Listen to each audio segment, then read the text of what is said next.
জীবনে কখনো হতাশ হবেন না। জীবনে যাই হয়ে যাক না কেন কখনো হতাশ হবেন না। মনে রাখবেন আল্লাহ আপনার রব, আল্লাহ আপনার সাথে আছেন ইনশাআল্লাহ। এই সমাজ আপনাকে যেভাবে শেখায়, কিভাবে শেখায়, এই যে স্কুল, কলেজ, ইউনিভার্সিটি, চাকরি, বিয়ে, সন্তান প্রতিপালন, আর তারপর ইন্না লিল্লাহি ওয়া ইন্না ইলাইহি রাজিউন, এই তো শেখায় নাকি? সবসময় মনে রাখবেন যে আল্লাহ রাব্বুল আলামিনের পরিকল্পনাই আপনার উপরে সবচেয়ে বেশি অগ্রাধিকার যোগ্য, সমাজের পরিকল্পনা নয়। পরিবার আপনাকে চাপ দিচ্ছে, চাকরি পাস না, পড়াশোনা করিস না, পড়াশোনায় কেন তুই 80 নাম্বার পাইলি না, কেন চান্স পেলি না, কবে চাকরি পাবি, কবে আমাদেরকে দেখবি, খাওয়াবি, পড়াবি, এই যে চাপগুলো চারপাশ থেকে আসে কিনা? এতে করে অনেক যুবক দেখা যায় মাদকাসক্ত হয়, অনেকে দেখা যায় আত্মহত্যা করছে, ইদানিং করছে কিনা ভাই?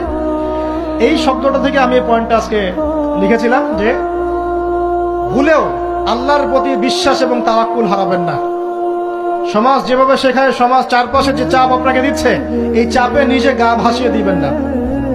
আপনি আল্লাহর কাছে দোয়া করবেন, আল্লাহর কাছে পথ চেয়ে নিবেন এবং আল্লাহর প্রতি তাওয়াক্কুল, ভরসা করবেন। কখনো আত্মহত্যার পথ বেছে নিবেন।